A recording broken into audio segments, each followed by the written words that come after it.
All right, all right. Hello, everybody.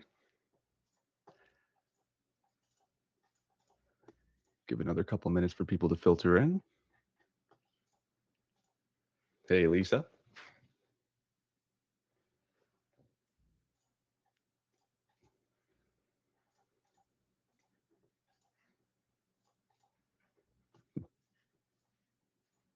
Hi, Tava.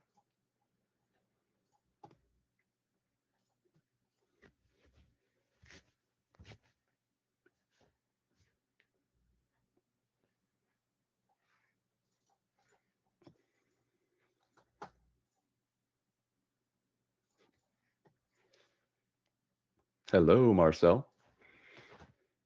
All right, we can get going. It's recorded as well, so we won't have people missing out on anything. So it's great to see you all. Thanks for everyone. Thanks everyone for joining. Going to acknowledge the global audience today. Actually, I think we've got attendees from. Oh, can you still hear me? It says my audio device disconnected. Anyhow, says we've got attendees from 12 countries today. So that's really impressive. Shout out to everyone joining late at night or early morning. Really great to see you all here. Today, I'm really excited to share something that we've been working on for a little while now. It's a product update webinar. So I'm going to spend most of the time here showing you the actual product, but I just wanted to take a few minutes to talk about sort of why we built this in the first place. I'm sure some people are probably already thinking, yet another CRM, another tool that we have to use day to day, and really, just kind of want to break things down and explain what this product really is for our institution partners and why we built it and how we built it, sort of the thinking behind it, the overall strategy. So to kick things off, every institution we work with has multiple teams advancing the same mission. So you've got tech transfer, sponsored research, corporate engagement, economic development, advancement, et cetera. But ultimately, everybody is part of the same flywheel. So everybody's really working towards advancing the mission and strategic interests of the institution. But in practice, these teams often operate in silos. So there's not enough visibility into what other teams are working on, who they're talking to, or even what opportunities are currently in motion. So this creates some real problems. There's good opportunities that slip through the cracks, and we've even heard multiple instances of multiple teams who are all contacting the same companies unknowingly, and so they're actually sort of double tapping the same contacts at companies, and this can just cause a lot of confusion and conflict internally and externally. It's not because people don't want to collaborate, but they're just stretched thin. Uh, People don't have a lot of time to organize a lot of this sort of inter-organizational communication. The communication and strategy efforts alone are already such a heavy lift for a lot of our partners. So having to do a lot of data cleansing and manual entry is probably the last thing on their list. So coordinating across these departments and sort of large scale alignment is a very hard problem. I know I'm probably preaching to the choir here, but this is really foundationally sort of where we're starting from, right? And so the question, is proposed then, why not use an existing CRM solution, right? So you've got Salesforce, you've got Blackbaud, a lot of our partners already use these other tools. Um, but a good handful of our partners don't have any CRM solution, or they're currently looking for one, or maybe they have something, but it's really in its infancy, and adoption is tough. So we hear this a lot. The reality is that a lot of these commercially available CRMs, a lot of these are built for the private industry. A lot of these are built for companies, large companies that are doing sales, and not necessarily built around how research institutions work. So adopting these requires a big behavioral change. Much of the time, it requires months of configuration. So actually, we hear some of our partners bringing in consulting firms to just to set up a CRM solution for their organizations. And then the long term implementation of that is sometimes it's kind of half used or abandoned eventually. It's not something that again, it's half of the struggle here is behavioral, right? It's requiring some additional intention from our users to basically have to live in there, updating records and staying on top of things, doing data cleansing. Coming from a technical person myself, that's actually the last thing I want to be doing, right? At this point, I'm basically delegating all that kind of stuff to AI, and then checking that it's done correctly. So we knew that if we were going to build a CRM, sort of a competing CRM solution within this market, it had to be fundamentally different in how it operates. So what we built was the FirstIgnite CRM. The main goals of this is to, number one, kind of live passively behind the scenes. And so, connecting to all of our different tools, connecting to what you need it to, having visibility into all the different activities, but not requiring you to live in there all day, every day. So not another tool demanding your attention. It's proactive and it's intelligent, right? So the other requirement here is that it can act as a standalone solution. So we also hear from some teams that maybe they just want a CRM tool and they don't necessarily need other FirstIgnite products such as like the agent, for example. Of course, we recommend that strongly, but some teams at the end of the day are really just looking for a simple CRM solution, or some users really only need a access to a CRM, right? And so uh, I sort of just hinted at this, but the CRM also needs to be natively integrated with the whole FirstIgnite ecosystem. So that means our standard FirstIgnite platform, all of the tools that a lot of our users know and love. Got autopilot. You can save lists of companies and people, and you can strategize your outreach. And then you've also got your agent add-ons. So these are the outbound marketing agents. So we're covering kind of the prospecting functionality with our main platform, sort of prospecting and market research. You have the outreach, so helping to automate some of the outreach and meeting bookings with these companies with the agents.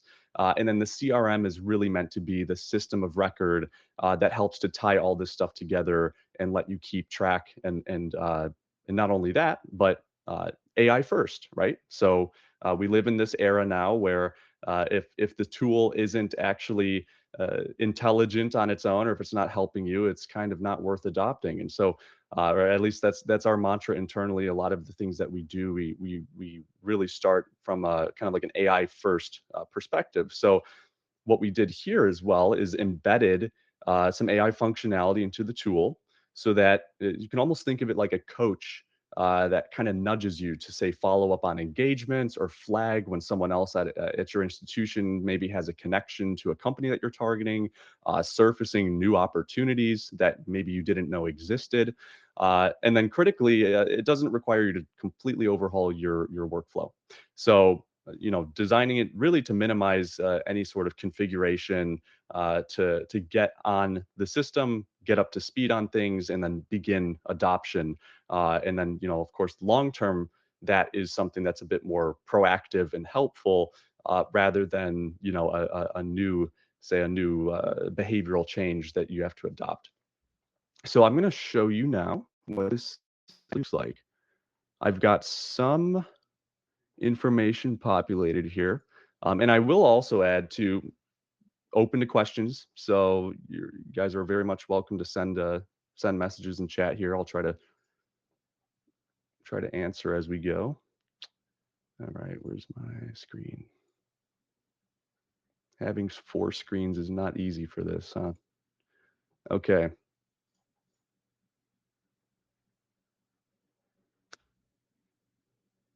All right, let me make sure. Does this show when I tab out? Oh, no, that's just showing that tab. One moment. So I want to make sure that we can jump between products here.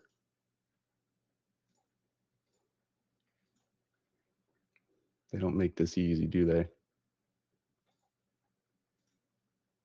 Perfect. Okay. So right here, this is the FirstIgnite CRM. Right now, you'll see that I don't have too much information populated. I just created a sort of a burner account, this FirstIgnite@gmail.com account, for the sake of demonstration here. But this is really sufficient enough to provide an overview of really what the tool looks like, how it operates. I'm going to sort of click through each of the features on this page and then walk through the functionality.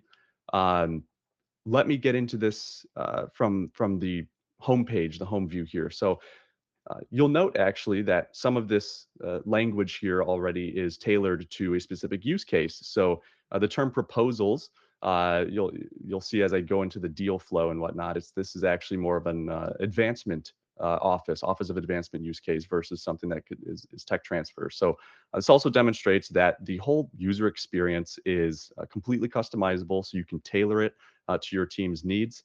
And we really want to approach this again in a way where you don't have to go in and start creating hundreds of different custom fields. It should really be tailored and focused to specifically to your office's needs and how people communicate. So starting from the top here, ask AI anything.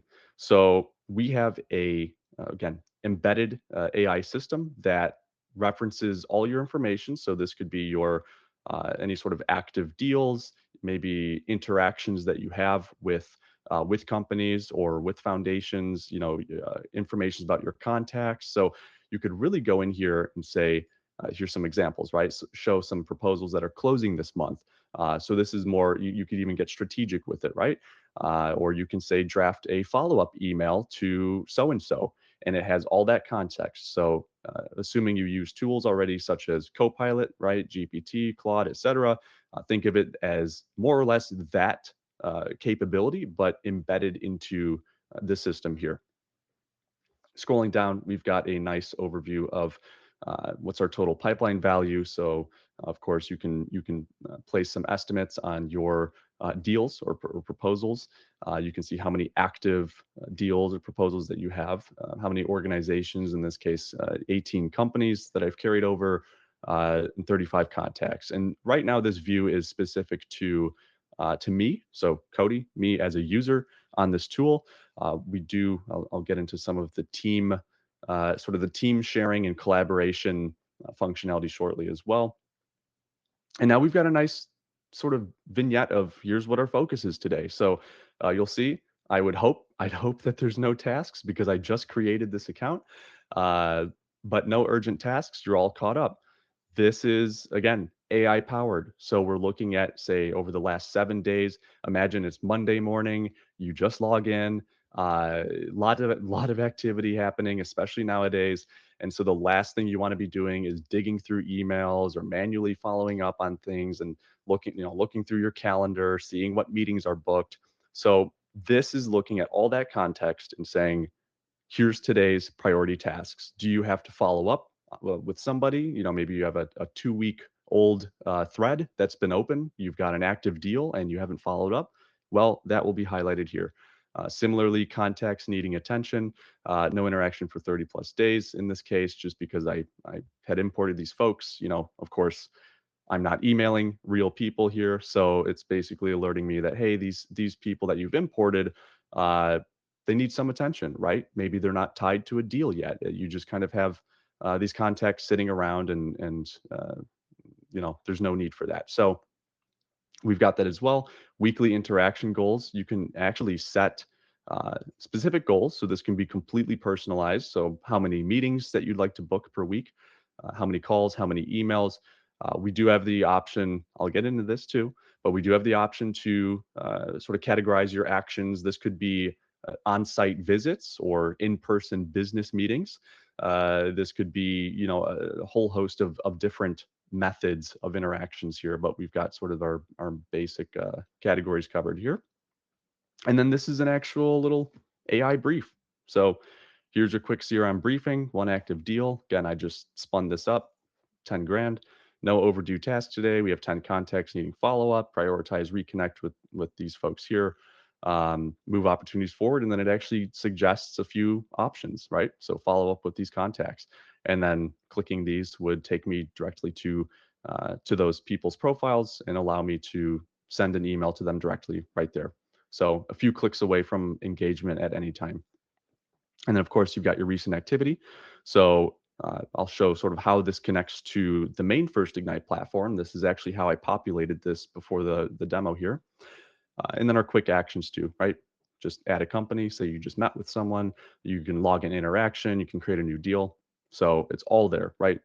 Nice, fairly simple, I think, we think. Uh, Try to keep it simple enough, but still highlight all the important details here. I'll click over to companies. So this is the company's view. And it's also worth noting, I can always click over to search and I can search through our whole, let's see, yep, there you go, company. So you can search through your entire database right here. This is kind of like a global search right at your fingertips. So whatever it might be, keyword search, throw it in there, works really quick, works great. Uh, Companies. So this, I'll actually start at the very top here. So you can filter this whole view by companies that are, maybe this is your personal data that you've imported, data that your team has imported. You can look at companies that specifically are assigned to you. So you could sort of self-assign if you're working on specific initiatives, or maybe, right, you could be assigned certain tasks to follow up on people, which companies are part of active deals. I'm not sure. I don't believe I added one there. These are all recently added. Again, I just imported them before. And then you'll note too that we've got a nice overview on each company. So this is connected with the FirstIgnite platform in this instance. You'll see the recent activity logged half an hour ago. That's when I synced over some of this information. This was sent from me on FirstIgnite, um, from this campaign, or sorry, from a project on FirstIgnite. So that's logged there. You can see exactly where that's coming from. I can click on here and it will take me to the project. Let me actually go and show this really quick while we're at it. So I just clicked over here. And just so you know, this is all embedded. So this is completely, I'll click CRM just to demonstrate. Once you've got access to the tool, it's, if you have the standalone offering, this won't show up, of course. But if you already have a FirstIgnite subscription and you get the CRM add-on, this is all just natively integrated. It's just a click away. It just works, right? So so this demonstrates here. We've got our project. Again, I think people are fairly familiar with the FirstIgnite projects with an autopilot here. Uh, what I can do is, let's click over to the People tab, for instance. You will then see this button here called Send to CRM. So I've got some of these contacts. I've got 35. This is what I just did before. Easy enough. I can go in, I can select specific people, or say, let's create a person list, right? Maybe these are specific prospects that I intend to reach out to, or logging some interactions with. And from here, it's literally as simple as clicking send to CRM and hitting confirm. Takes a couple seconds, and then jump over here and let's go here. We got our people. That's it.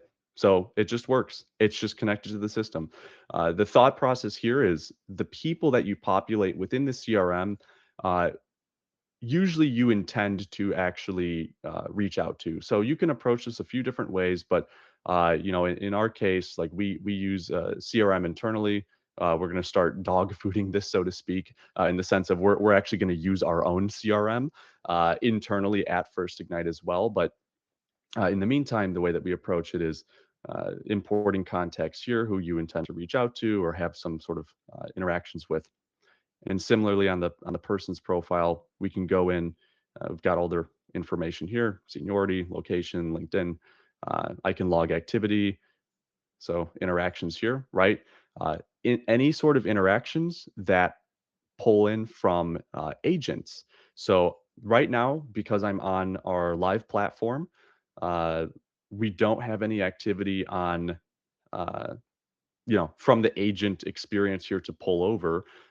But if we had an active campaign running on agents here and companies were responding, so let's assume you're doing, maybe it's a tech transfer, some sort of technology campaign or sponsored research, sending emails, getting responses from companies, all of that information, you can configure this, but by default, that information is automatically logged. So the beauty of that, again, thinking about making this passive, we don't want to, this isn't like some export, import, upload, CSV, cleanse data, deduplicate, right? It's natively connected to the FirstIgnite ecosystem. I can filter by uh, all of FirstIgnite. I can filter by, are these contacts coming from the agent? Is it coming from projects? Or was this a manual entry, right? Is this something we uploaded or created manually here? Same thing here, campaigns. So if there are people associated with specific agent campaigns that we're running, you can quickly, easily filter by them to, there as well. And you've got more of a manual, traditional filter if you want to do a keyword search, by each column. So yeah, not rocket science here. I'm sure anyone that's used a CRM is fairly familiar with a lot of this functionality, but really on top of that is the native integration with the rest of the FirstIgnite tools, um, and then the ability to have AI on top of that, where you can really interact with your data and have it perform actions on your behalf. So I'm going to pause here for a moment. I've got, let's see, sorry, and let me jump around. We've got the questions and the chat tabs. A little confusing. Let's see. Anyone could have phone numbers. Follow up with the leads. Uh, Good question. I think that's separate. I will follow up after this webinar and we'll address that on the side. Uh, Phone numbers would be great, but still something that there's still some challenges around that in terms of data accuracy. Users you have listed, have they given permission to be listed and added to the CRM? How do you deal with data privacy? Also great questions. So the team by default, the users that I have listed, if this is, and sorry if I'm taking this out of context, there's users and then you've got your contacts, right? So users being us on the team, that's one sort of one separate issue is who has visibility to this information. So you have control, assuming you're the team admin or you've got, you're assigned to the admin role, you can control sort of who on your teams have access to or visibility to these resources. And then on the people side, that's similar under GDPR, more or less. It's the sort of your intent, right? So same thinking on the FirstIgnite platform here. As I list, you've got your contact information. It's really the business intent, because you intend to engage these contacts with under a legitimate business interest. This isn't just some blanket spam. You're not just sending out some spam to hundreds of people. It's actually very particular in how you're contacting these folks. This is again coincides with a lot of the work we're doing. I will add really quick, we are working with the data privacy framework. We're going through that registration process. So hopefully that also alleviates some concerns. We've got a DPA, we've got STCs. So happy to cover that after the fact too, but understandably, just because we're dealing with PII in these cases, it's important to cover those details. So please feel free to shoot me an email after the fact. I'm happy to address that in more detail. How customizable the dashboard and view are. All right. So would it be possible to change options like companies to projects and put a different structure?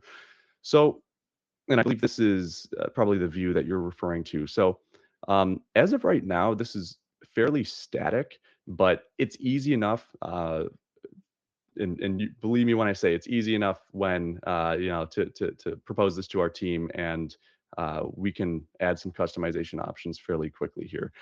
So right now, made it very standard, right? It's pretty stripped down, but simple enough uh, to customize that here.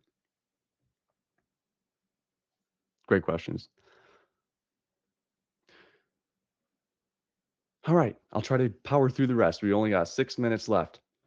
So you'll see again that these stages, so these columns here are a little bit more tailored to an advancement type campaign, right?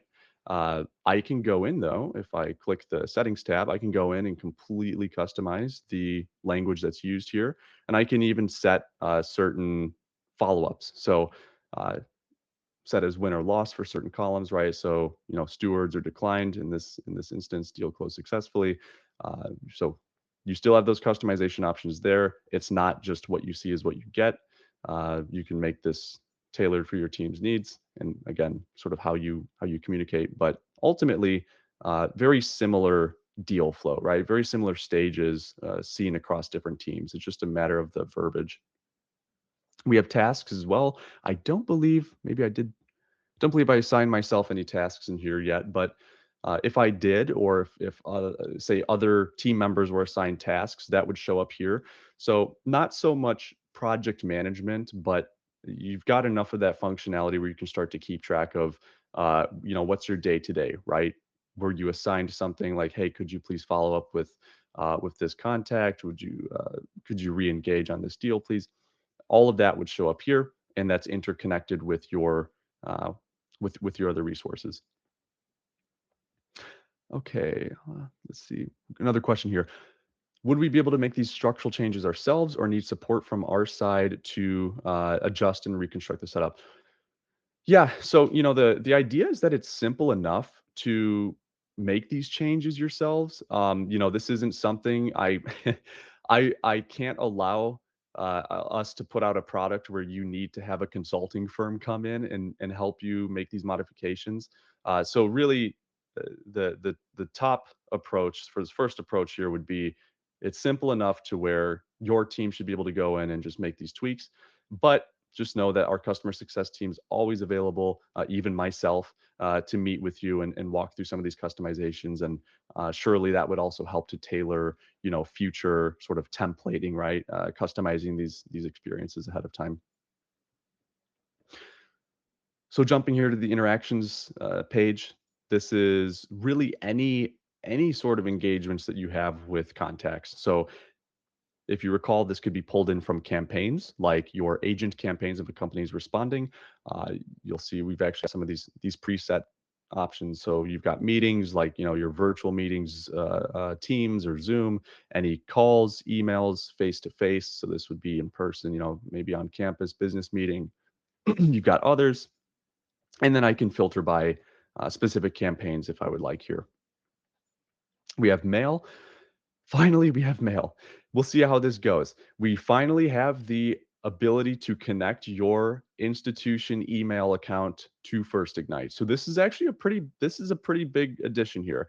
Of course, that completely depends on all of your internal policies, and I'm sure that there's some procurement process to go through. But one of the hard requirements of the CRM for it to be kind of passive and proactive is the ability for it to connect to your email account, right? So it can keep on top of engagements with companies, replies from people, and then those are used as context for the system to then kind of give you a nudge and help you to keep on track with engagements with the deal flow.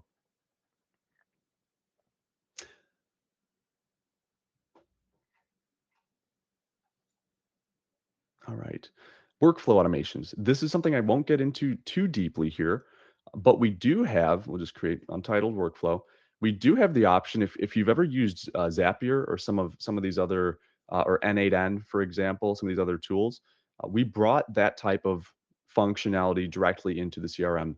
So you can define certain triggers, say, if deals are created, something's updated. I mean, we pretty much have all these different actions, really a lot of the meaningful actions here. You can actually create sort of a stepwise workflow. So a process, maybe you want to notify a person whenever a deal enters a certain stage, or if somebody responds, you can configure that all directly here. We have reporting. So that's a big one as well. And also looking to carry some of this functionality over to FirstIgnite, the main SaaS platform. But reporting, right? So this, again, could be tailored to a specific user account or a full team. So this just really helps for, of course, leadership to have a general idea of what's going on, overall performance, kind of how are we trending. This can help inform strategy for maybe we should retarget specific initiatives. And it looks like, sorry, I got another question here. Is it possible to customize certain dashboards for specific users so different users see different views? At this time, again, right here, like for instance, this is static, so this would be the same for everyone. Of course, the pipeline, that information is brought in from however you customize it, right? But again, easy enough. I'm saying this because I know it's easy enough for our team to allow for customization per user. So it could be per user and per team, right? You've got multiple teams across campus, and so the way that everybody, everybody's internal KPIs and a lot of their goals are ultimately it's variable. So we do want to enable users to be able to get in there, be very specific about what they're tracking and how this stuff's reported.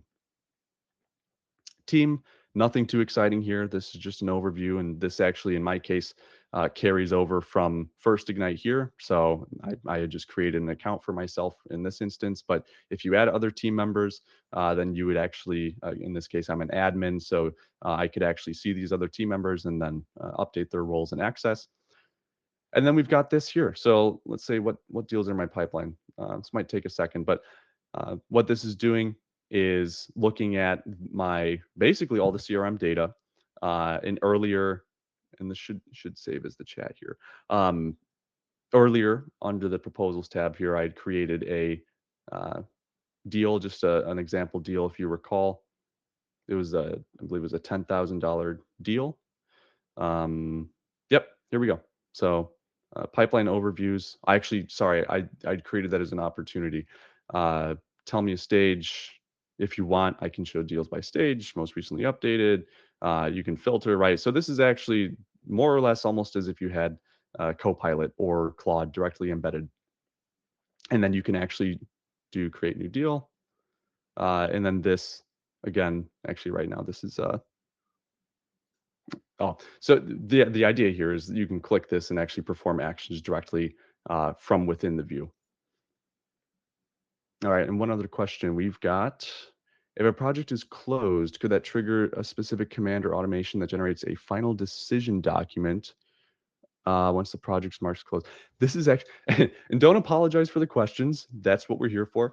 Yeah, that's actually really good one. I like that idea. I think at this time, no, but because we have generative AI embedded, there's no reason that we shouldn't be able to add that, right? So the question here is, if a deal is, say, closed, could you generate a final decision document? Can you more or less create it's kind of like an end of life report on that specific deal? And so, again, my answer to that is yes. Just give us a bit of time.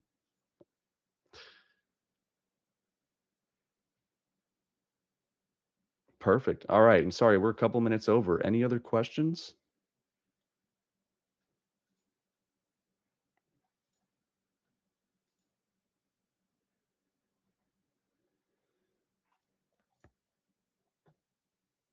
Great. Well, thanks everybody for joining today. I also want to add that in terms of our product pipeline here. So some of our future additions to this, you can expect more integrations with existing CRM solutions. So I had mentioned things like Salesforce or say Blackbaud or these other tools that are commonly used across campus, but are very disconnected and siloed. So we do look to integrate with those. I can't give a definitive timeline on that, but just know it's being requested. So it is something that we're looking into already. And then all these questions today, very helpful to tailor our roadmap for this. Jim, also a great question. I believe that's a David question right there. So feel free to get in touch with David at firstignite.com for that. Happy to book a meeting and figure out what your needs are there, or find some time through your customer success manager. Yep, we got one more coming in.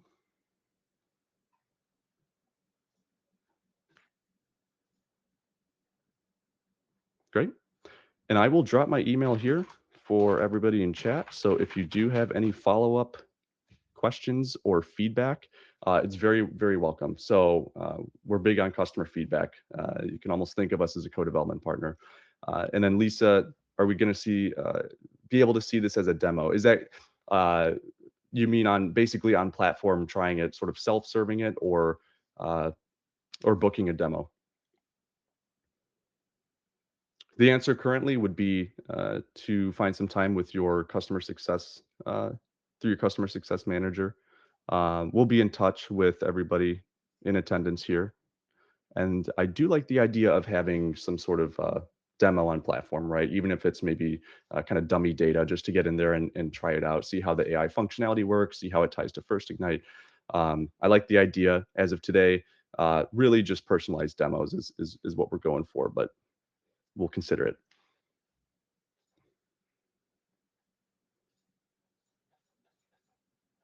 Thank you, Pat. Thanks, Lisa. Thanks, Gabrielle. All right. Well, I guess that's that. Again, feel free to reach out. Appreciate you all for being here. Appreciate you guys for all the feedback and suggestions. We've got a lot more in the pipeline for this year, so really exciting. But you can start to hopefully see how this whole strategy of building out the FirstIgnite ecosystem can really help to empower multiple teams across campus to better collaborate and better really have better visibility on more opportunities that I think at scale are being missed today. So lots more exciting stuff coming soon. Thanks, everyone. Take care.